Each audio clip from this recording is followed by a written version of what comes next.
Bonjour Gwen de Bonneval, donc vous êtes le président du jury de la meilleure BD de science-fiction cette année. Mm. Je voulais un petit peu savoir si certaines œuvres vous avez séduites plus que d'autres. Ah oui, forcément. Et pourquoi, justement sur quels critères en fait vous avez été séduit? C'est délicat d'en parler maintenant puisqu'on n'a pas encore dit qui Mais serait le lauréat de cette année. Il y a un peu des critères quand même de sélection pour être meilleur album de science-fiction. Oui, alors en fait ce qui est intéressant c'est que c'est un jury de lecteurs de bande dessinée. Je crois qu'ils sont issus de la région nantaise et de certaines bibliothèques. Donc ça donne des points de vue complètement différents, des gens qui n'ont pas les mêmes regards sur les choses, pas la même culture. Et du coup, moi en tant que professionnel, c'est toujours intéressant d'entendre ce que les lecteurs ont à dire d'une œuvre. Et on n'a pas forcément les mêmes critères ou les mêmes grilles pour savoir si une bande dessinée, plus qu'une autre, pourrait recevoir tel ou tel prix. Et en gros, on essaye du coup d'aller au-delà du goût personnel et de dire il y a des gens qui sont séduits par une bande dessinée, mais il faut aller au-delà du j'aime, j'aime pas et argumenter un petit peu.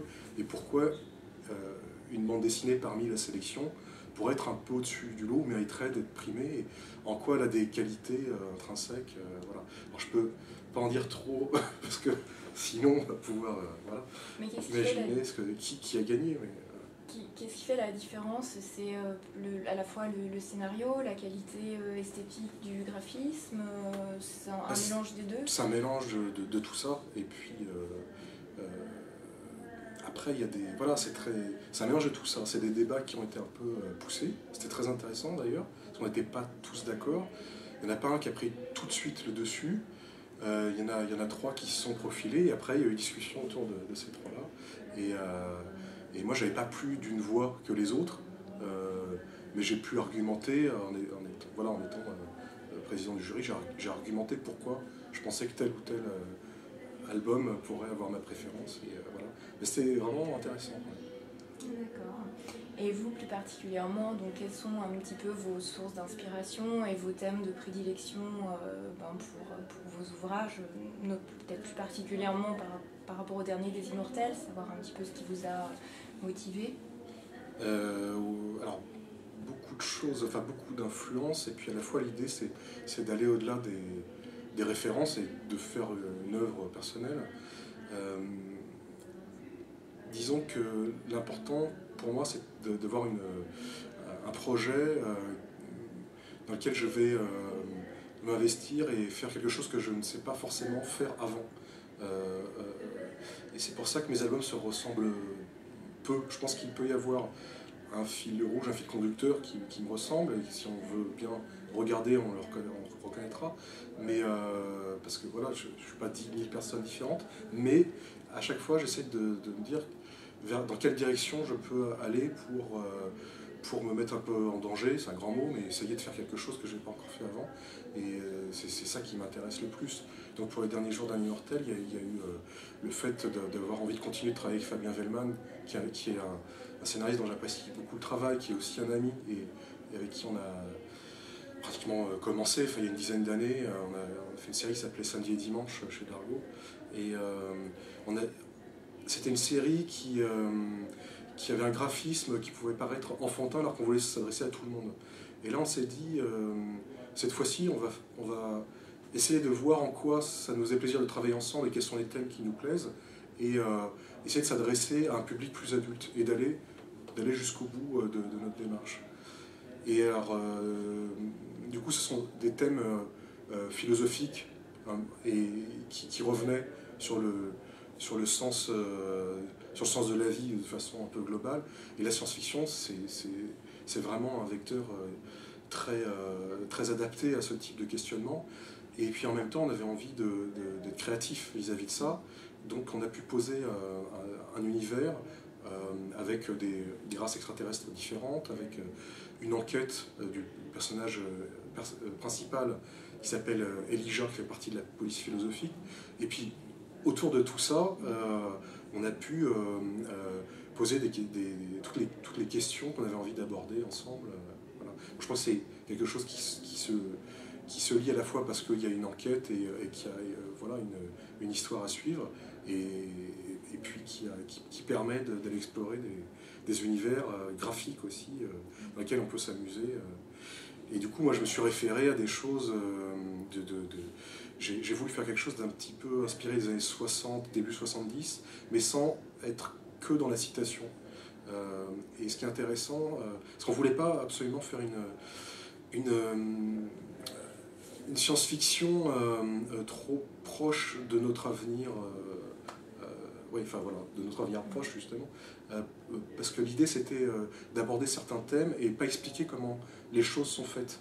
Et du coup, je me suis dit, on va décaler les choses, on va poser un univers graphique un peu typé, un peu marqué, et puis au-delà de ça, il y a quand même eu, comme je le disais, des regards sur les années 60-70, et en architecture ou en art, il y a des boucles comme ça, ou évidemment en mode, et il y a des choses qui reviennent dans l'architecture contemporaine, de choses inspirées des années 60 aussi. Donc ça fait un peu comme une boucle qui décale un petit peu le récit et sans le situer dans une année précise. Donc ça c'était intéressant, c'est que du coup on était libre de s'amuser comme on voulait. Donc j'ai pu aussi avoir des influences sur des choses un peu plus anciennes, de l'Antiquité. Enfin, j'ai mélangé, j'ai fait ma petite patouille personnelle. D'accord.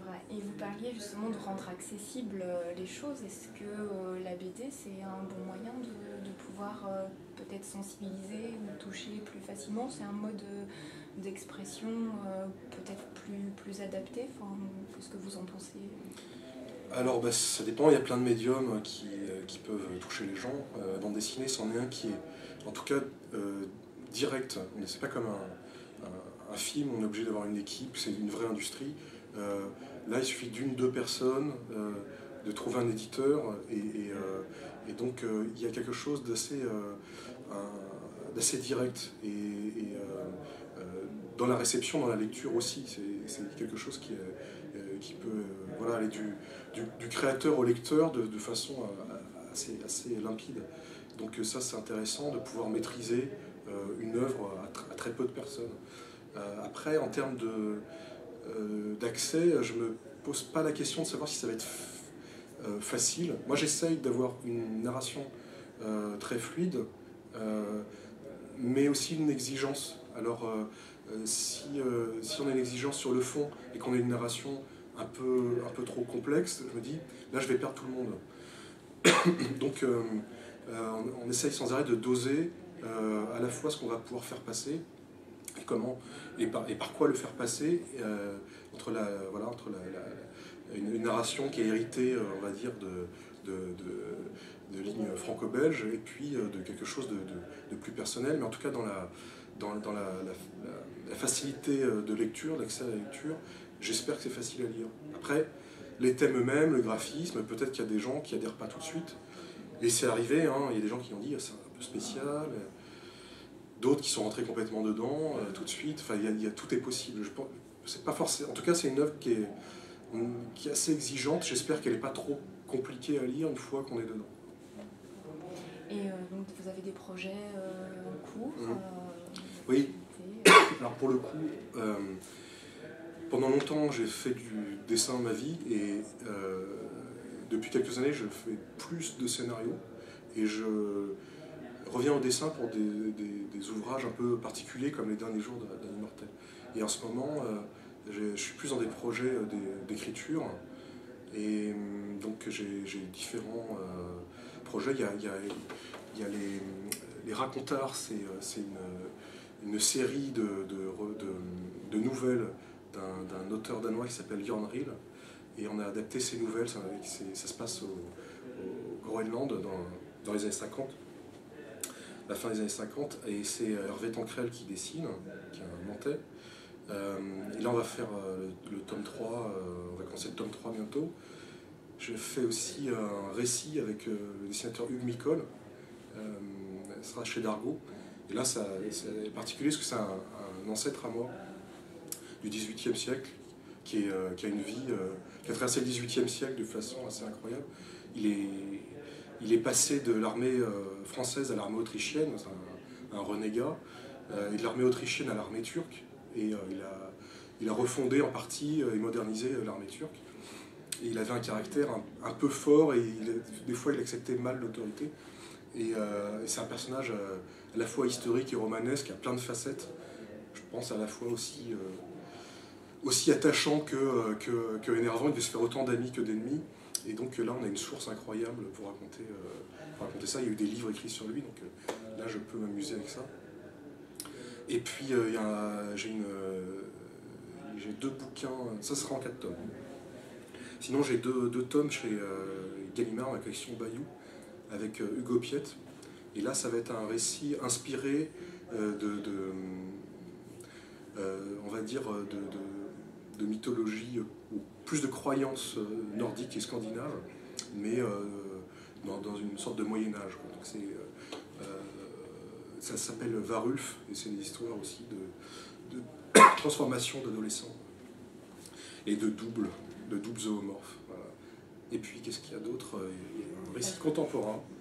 Et là, ça changeait aussi complètement. Avec Michael Sterkeman. Ça sera dans la collection Millefeuille chez Glénat. Donc ouais, j'ai beaucoup de choses à écrire. Programme chargé, voilà. Et puis très diversifié. Très diversifié, c'est ça qui me plaît. Ouais. D'accord. Et ben, merci pour cette interview.